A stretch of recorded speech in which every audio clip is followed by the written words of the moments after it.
And moving ahead, I'm going to call our next speaker, Mr. Suresh Babu. He is going to talk about science of body language. Body language implications in understanding the various aspects of body language and its applicability to Generation I talks. He is a BTech and MBA from Australia. He has worked in the fields of marketing, sales, business development in Singapore and various other locations. Currently, he drives content marketing for the banking and financial services verticals for Virtusa Polaris. May I request Mr. Suresh on stage? Hello friends. Good evening all of you, particularly the larger lot up there behind, not in the front chairs. You all know me, most of you know me. Today I'm going to take you through the science of body language. And the tagline is only to attract you, developing a better version of ourselves. How do we better ourselves? How do we get a better version of ourselves? Do I go hit a gym and I become a better version of myself? Or do I learn interpersonal skills and become a better version of myself? What is becoming a better version of myself?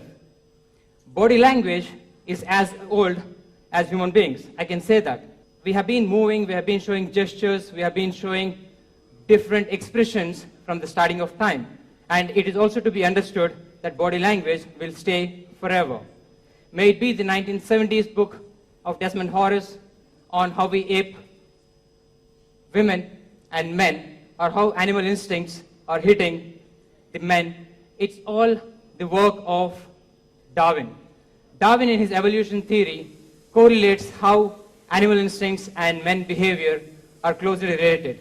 So let us see what we do in different stages. A lot of us come from different professions. Over there, my very first slide speaks about verbal and non-verbal. Before going there, how fantastic is it to understand a person's body language without even communicating to him? Or how to get into those perceptions, how to understand a person's behavior, or how to imagine what he would talk to you next only through his expressions. That's an interesting subject. And let me tell you, friends, why I chose this topic. I'm into banking and I'm into banking technology. I talk about blockchain that may be irrelevant to someone working in telecom or health and life sciences. So we thought keeping a topic that is pretty common, pretty interesting to all the folks, we may be from law enforcement, security, IT, business, retailers, marketers, sales, and who not. Body language is one area which is not taught in school. We don't have a subject in college, but it is something which we can learn on platforms like iTalks. On that slide up there, I said verbal is 30% and non-verbal is 70%. These percentages keep changing a lot. Different researchers come with different tone of voice and the percentages vary. But it is to be understood that body language or non-verbal communication, your gestures, always transmit a message. What kind of message are your gestures transmitting? Understanding it would make you a better, more attractive competitors at your workplace. Look at that. We keep forming impressions even before we talk to people. Hey, that guy looks to be approachable. A girl might think this. Hey, this manager is a person whom I can go share my problems or issues with. A coordinate, a subordinate can work that way or think that way. How do we form these impressions? Let me start with feet and legs. To first start with the posture, I start with feet and legs. What is a closed body language and what's an open body language? If I'm standing in one corner and I'm saying, today I'm here to talk on body language about iTalk session, this is a closed body language. Open body language, I open my hands up. I say, hey, I'm here. All of you up there, listen to me, I'm open. Okay, this is open body language. And open body language attracts more people. You're showing your palms. When you're showing your palms, you're more genuine. You're more genuine, and whatever you're talking, there's very minimal effort that you need to give a different meaning. You don't need to lie when you're opening your hands and when you're opening your front torso to the audience. So that is open body language. What are the gestures of legs? Legs give a critical information because most of us do not have control on the lower body. When we get into conversations or when we get into business conversations, legs are one part where we don't have much control on. Why do we say this? This is the reason why most of us are more comfortable in getting into meetings where we have a table covered with a cloth and we can comfortably hide our legs under the table. Imagine two people sitting in an encounter, close encounter sessions that you see on television or the debates, you see a lot of fiddling with the legs. So let's understand what these gestures of legs show us. I said pointing feet towards where you want to go is the right direction. I cannot talk to Renuka here and look at Kamruddin. Or I cannot talk to him, show pointing here and pointing my upper body or the torso to the other direction. Your proper body language is something when you're directing your foot, your leg, and your body to the person whom you're wanting to talk to. So that is one gesture. And what are the negative leg positions? I said jiggling of feet. A lot of us do that. A lot of us keep tapping of feet, tapping of fingers. So those are all negative expressions. I mean, these are unintentional expressions. Out of practice and practice, you get to move away from those unintentional or negative body gestures. It's a life cycle. You don't get to talk the best. You don't get to show the best body language in the very beginning or after a session like this. So you got to understand, practice at home, get a video recorded. This has been done to me post my engineering. A professor helped me in this way. He asked me to talk. I've been winning several awards on the national scale, and then I was having a bit of an ego or something has gone up to my head, thinking that I'm the best orator. I'm the #1 orator in the college. Then he recorded my video, and I had seen what I'm doing with my leg and what I'm doing with my hands, why I'm folding my hands. So there were a lot of things that I got rid of. And some of my friends there, Manjeera, Shravan, they all tell me I still walk at a very brisk pace. So walking at a brisk pace is pretty odd. And it's a life cycle, as I told you again. I'm trying to get rid of that. Walking at a brisk pace makes you feel tensed. That ejects your emotions. I'm going to discuss that in the next slides. Okay, as you see in the picture up there, when women are doing that or men are doing that, that is hiding your leg behind the calf. That's a negative body language. It means that you're uncomfortable. Or when I sit in an odd position, I'm addressing this gathering, and imagine I take a chair up here, I sit in a very odd position, I'm talking to Mr. Vishnu, and I sit this way, or I sit this way, I don't bother. So sitting in an odd position means that you are not interested in the conversation, or you're not feeling the person you're talking to as important. That's a negative gesture. So if they were negative, what are positive leg positions? I put a women sitting up there. Women keep crossing their legs, or women put the legs in parallel, like you see on the picture, only when they like the conversation, only when they like the people they're talking with. Similarly, if someone is, it may not be women, my third point, I said someone is moving 1 foot closer, what does that mean? They're engaged in your conversation. They're okay to have, they're perceiving what you're talking, and they're trying to digest what you talked, and they find similarities. What kind of people are we? Human beings are beings of habit. So we try doing the same thing. We like sitting with the same friend. We like talking to the same girl. And we like talking about the same topics, issues, or movies that we always like. So we are people of habit. And see that. That's a tip for all the men. Because I never see women doing that. Tip for the day, never cross your legs and then have both hands cradled behind your head. That is a super, super negative position. The only place where you can do that, the only place where you can sit that is when you go back home, lying on your couch and watching a television. Otherwise, please do not give that gesture. You'll put off people. Someone is walking into your cabin and you put that gesture, you're showing that, hey, I'm so powerful and I don't care what you're talking about. So that is the gesture. That is the meaning that transmits from that gesture. See, you see women standing this way, that's negative. You see men crossing their hands this way, that is negative. And you lock your thumbs. Sometimes you lock your fingers, you put your thumbs out.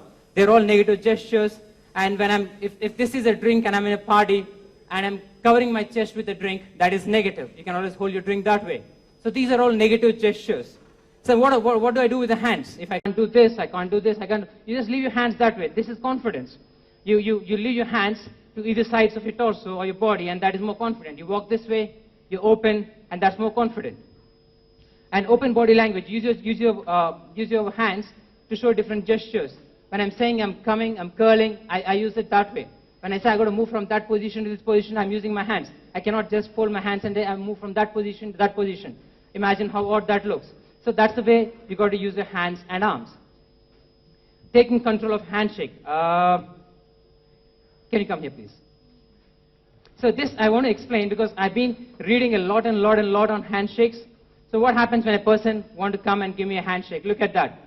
Hi Raghav, how are you? So that's a handshake. Try to understand this. This is very important in business communication. I thought I'll take this platform to explain this. So when Raghav is coming up here, taking control handshake, I said giving control handshake and a glove handshake. What are all these? No. Raghav. When Raghav is here, hi Raghav. You know what I'm doing here? I'm putting my palm up. So I'm powering him down. I'm showing, hey, I'm more powerful. Can you move? Hey Raghav, how are you? I'm showing my power. So a lot of times our bosses or the super businessmen, they always give a shake hand like that. A politician may give a shake hand like that. That is taking power. But that is unprofessional. When you want to give a proper shake hand, a business shake hand, give it gently and see this is a vertical shake hand. When you give it this way, at least in the beginning, at the beginning of the footy of a business or a deal, we wanted to tell people in the media that, hey, we are on equal stance. Okay, that is a strong gesture. And you know what? Always try to give your hand first. You know, what's the advantage of giving a hand first? I give a hand first, and I can always say, hey, Raghav is not so big, I'm bigger. You see this? This is the advantage I get. I get this, and I get on his shoulder. Raghav can't do that. Raghav, can you do that on my shoulder? Do that on my shoulder? See? It looks pretty odd. The reason is he got to come, he got to move, and then he got to lay his hands on my shoulder, which doesn't work. So this is called powering up, powering down. And what is the next one I gave? A glove handshake. When do I use a glove handshake? If you see that, some people, this is too very odd, never do that. And I'm giving a handshake. Hey Raghav, how are you, man? Saw that? So you're actually encroaching into his area, and you're jumping into his hand, you're moving his hand. That is aggressive handshake. Do not make people, feel that pain of your handshake. Okay, and we all give handshake, right? What did Raghav do when I say, hey Raghav, handshake? But handshake is not that way. Handshake is shaking it thrice. 1, 2, 3. Hi Raghav. 1, 2, 3. So we call it handshake, right? Okay, we don't say hand pause. You getting it? So it's a handshake. We got to shake hand that way. And a politician handshake is that one when I say a politician come there, he'll assure you. He might touch your wrist. He might touch your elbow. He might touch your shoulder. Hey, all good, all good. I'm going to come. I'm going to take care of you. I'm going to take care of you. I'm going to take care of you. So that is another way of giving a handshake. Okay? And this is a positive handshake. Thanks, Raghav. As I wrote on my last line, a brief touch on the elbow and shaking hand thrice is pretty good gesture. Few of my team members ask me why I do a shoulder. So that was the answer. Okay, brief touch after handshake is always good. That's with my handshakes. And where I go. When someone is rubbing, okay, I go to a girl, I tell her what I feel about her, and I'm rubbing. Or I go to a manager, ask him for a hike, and I rub my hands. What is rubbing hands? Hey, rubbing hands does mean that I'm expecting something positive. Give me a sec. Anil, can you come here?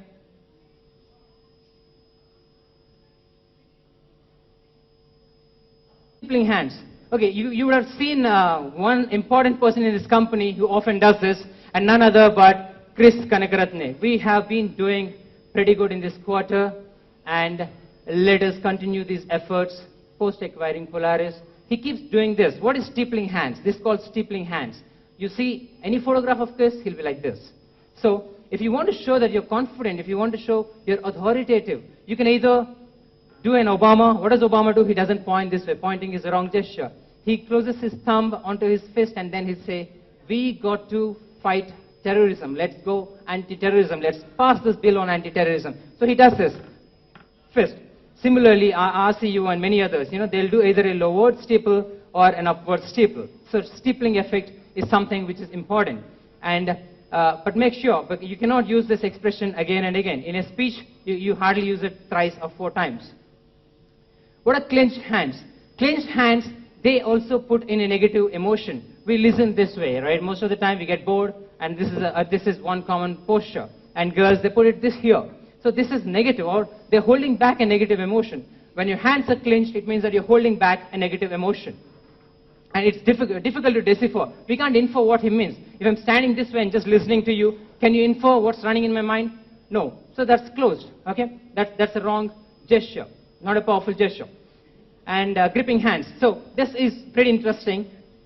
When you're talking, when you're seeing, we all have seen our principals, right? Our college principal standing this way, walking towards us. What does this mean? Though closing hand is a wrong gesture, this is an exception. When you're closing hands and holding your wrist, like in my second image, it means frustration. right? We are frustrated. We just walk that way. We don't know what to do. We always keep doing that, right? Frustration. But when you do that, you see that. Your principals, your invigilators, even when your boss, when you want to come and check what you're doing, this is the body language. So that's a positive body language. First one is confidence, second one is frustration. First one is positive, second one is not. Next, finding truth from hand and body gestures. Honesty, I told you, directly relates to palm displays. I don't want to go back to that. Thumb stuck in pocket is aggressive, not a good body language. And hands on hips, when someone is coming this way, may it be a man, woman, or anyone, when someone is coming this way, they're just trying to dominate. They're coming up to show or preparing themselves to dominate. Hand and finger gestures, I told you, hands in pockets is pretty bad. When I don't want people to know that I'm tensed, what I'm doing with my fingers, I don't want to hold them, I just hide them in my pockets. So people talking like this is not stylish. It shows symbol of nervousness. Pointing a finger to your peer. If I'm saying, you have been doing this, you have been doing that, and I'm sure you guys can work together and take us to the next level, this is very odd. Never point your finger. It doesn't go good with the person who's listening to you, right? You never point finger. But then, understand what is pointing finger. I said pointing finger at a peer or a subordinate is wrong. When I point my finger, he just feels pretty odd. But it is confrontational and invasive. But a playful finger, I said, ha, there you are, and I wink. When I say, there you are and wink, it means that I'm accepting what is said. You're getting me? Pointing finger here and winking is a different body language altogether. See, expressions are similar. You need to understand what are expressions, what are micro-expressions. May I be a celebrity, may I be a politician, may I be a man with torn shirt in an Amazon jungle. So we all have similar expressions. We all smile alike, we all cry alike, we all have same emotions. But micro-expressions are something which you need to study deeper and deeper. So sometimes I smile. Someone comes to me for a work in HR or marketing, and then I smile. Please. So only my lower jaw smile, but my eyes do not have the smile, real smile. So that is a micro-expression. Micro-expression lasts for 1/5 of a second. So you try to understand it deeper and better. Chest. So if there is one area where most people have tendencies or issues, that is the chest. Chest is such a huge part.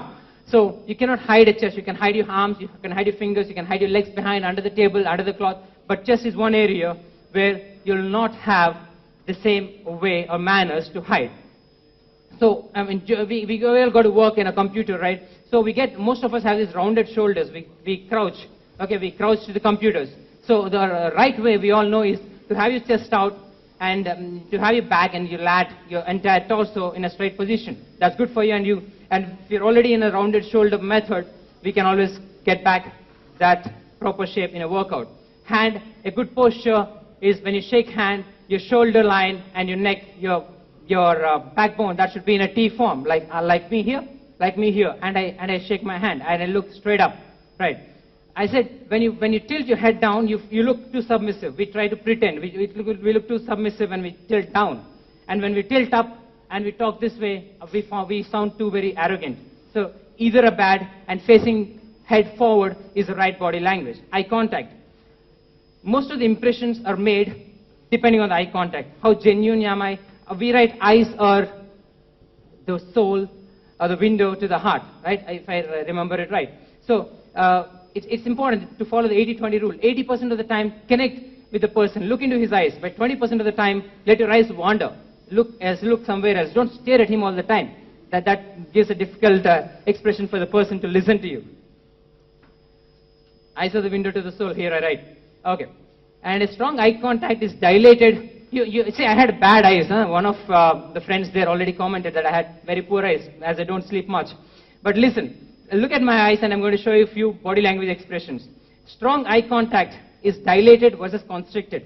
Dilated is when I'm walking towards someone, I'm looking at him, my eyes go bigger, and that is dilated. That is positive. Okay. And what is constricted? Again, a strong eye contact. I'm looking at the person, constricted. With convascular, I'm trying to close my eyes, semi-close my eyes, and moving this way, that is constricted. So constricted is bad. You look constricted only when you hit a person like that. You maintain eye contact. You like someone, your eyebrows go up, right? That is a body language to observe. But what if someone is giving a sideways glance, and they're talking to me and they're looking sideways? They're talking to me, there's a business conversation, and they're looking sideways. If they're talking to you, looking sideways with an eyebrow, it means they're interested. If they're talking to you and just looking sideways, they're not interested. Not interested in the deal, the business, and nothing going into my mind. How to build rapport with eyes, and what's the easiest way to look into eyes? The easiest way, I learned this, that I can't look at all other organs or all other shoulders, parts, hair and all of people, and I learned that I need to look into eyes. But of late I understood that looking into eyes is hard. So the only way to look into eyes is 60%, 70% of the time, look at the upper part of the face, from nose above. Okay, that's the real way to maintain eye contact. If an interviewer is interviewing you, we know we need to look into eyes, but we can't always do that, right? So the best way is nose upward. How to spot a lie through eye contact? So I'll show you an interesting video if it plays here. Did not have sexual relations with that woman, Miss Lewinsky.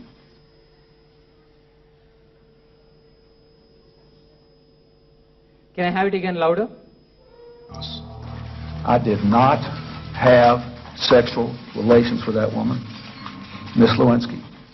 What Clinton says here is, I did not have sexual relationship with that woman, Miss Lewinsky. See, if you're talking the truth, you're talking this way. You're talking to the person. You don't point somewhere and you don't talk to the other person. He should have said, hey, America, I did not have any ill relation with any other woman. He can say this. So when you're pointing towards one direction and you're looking towards the other direction, it means that it's not totally truth. From the hypothesis, we need to understand that Clinton may not be speaking all the truth in that case. So reading mind by watching eyes. See, this is an interesting graph. What is visual constructing? I asked you something, he said, hey Suresh, yeah, I remember that is, when your eyeball is going up, you're visually trying to recollect something. And because eyes are up, right? When I say recollect something and you say, you look sideways, I think I know this, kind of you're looking sideways because you're trying to recollect something to you here. So that is visual construction. This is auditory constructing. And the third one is very interesting. Kinesthetic is when you don't know, you haven't heard it anywhere, you haven't seen it anywhere, but you want to give an answer, and that will be a prepared answer. Most of the time it will be a lie, most of the time it will be an answer that comes out of your auditory internal. Let's see this video. Of them, you see, to me, at least the way that when I teach it, all type of knowledge ultimately means self-knowledge. So when Bruce Lee is being asked, why do people want to come and learn martial arts from you? He looks down. He looks down. He'll put his thumb up here, fingers up here, and he looks down most of the time. He's not recollecting anything. He's making up an answer. He's trying to give an answer from his own personal instinct. I'm not saying he's wrong, he's lying, but that's one way of giving an answer. But if you see how he stops with a sharp look at the interviewer. That's a good body language again. Straight into the eyes of the interviewer. That's the hand and eye gesture. Smile. Most of the girls and some boys, they keep smiling. They give that big, huge smile. Someone would say, hey, you look so good and great on a selfie or a picture when you smile, when you give a big smile. But do not put that huge smile on your face 24/7. Sometimes it is misunderstood as if you want to cover your nervousness. People understand the gesture differently. Instead, just have a grin. You see the man up there? Have a simple, subtle grin. I'm not saying that smiling with that big face, all your teeth out is bad, but save it for your special occasions, not a 24/7 thing. I see that. But what mouth tells us? You see, that's a sincere smile. A sincere smile, you smile and you have wrinkles all around your eyes. That's Bruce Lee with his super charismatic smile. So what is relation between smiling people and truth? As I told you before, you smile more and there is higher probability of you speaking the truth. And how do you move your body? So when I'm moving in my body, I can see a lot of people there. So try to observe this, try to understand this well. When you're moving your body, do not go faster, do not go slower. You always have a steady pace. I'm going to meet my friends at a party. Coming into my office. You always see the same body language. Open your hands, swing your hands, have a little swagger. Walk with the hands swagger. Do not walk having a closed body language. Do not walk this way. Don't go sit in corners. That looks pretty odd. Have a swagger. Just say that, hey friends, here I am. See, imagine I'm coming and walking, hey, here I am. And then people sit that way, right? What's wrong? We had this wonderful, phenomenal life. Have a torso, have a walk, put your shoulders down. Hey, here I come. Hi friends, here I am. Open your hands. This is the way I come. This is the way I invite. So that is a good body language. Have a movement, have your hands, have a speaker. Last 3 minutes. I'm sorry, Nasheed. I know I'm running out. See that, that's the body language. That's the body language. Putin and Bush. You saw that? That's the confident body language. You move, you swagger. So they're all trained. Putin and Bush are not walking like that in their school days. They're all trained. We all need to get trained, right? That's a positive body language. Though both of them are not so good for democracy, they were at least good on my body language session. That's my favorite gesture, territorial gesture. Someone is walking, or I'm presenting, and I'm standing this way, I ownership. Okay, I own this place, I own the podium, I own the person or the place. That is a territorial gesture. It indicates ownership. Space.